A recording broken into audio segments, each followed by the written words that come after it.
Railway में अभी भी नज़र आना शुरू हो गया कि एक्टिविटी शुरू हो गई है। अंग्रेज़ की जब ग़ुलामी ख़त्म हुई तो हमारे हुक्मरानों ने अवाम को उसी तरह देखा जिस तरह अंग्रेज़ अवाम को देखता था, और इसकी वजह से सारी जो हमारी डेवलपमेंट हुई है पाकिस्तान में वो सिर्फ एलीट के लिए हुई है।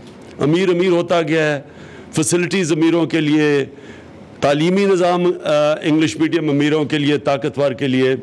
हमारे हस्पताल, प्राइवेट हस्पताल, वो सिर्फ पैसे वाले लोग जाते हैं। प्राइवेट हॉस्पिटल में आम आदमी जाता है बेचारा सरकारी अस्पतालों में। और हमारी जो टैक्सेशन सिस्टम है वो अमीर पैसा नहीं देता, सारा पैसा बेचारे अवाम के ऊपर लगाया जाता है, चीज़ें महंगी कर करके।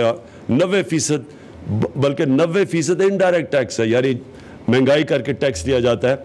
वो हमारा मुल्क एक वो मुल्क है जिधर गरीब अमीर को सब्सिडाइज करता है। चाइना ने अब साबित किया है कि 70 करोड़ लोगों को गुर्बत से निकाल के उन्होंने आज दुनिया की सबसे तेज़ी से बढ़ती हुई आज पावर बन रही है दुनिया की।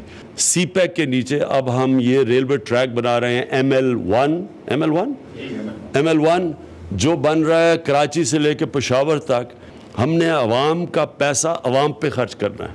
हम खुशकिस्मत हैं कि चाइना के साथ हमारी इस वक्त ज़बरदस्त ताल्लुकात हैं। उन्होंने वो इस वक्त लीड कर रहे हैं दुनिया में।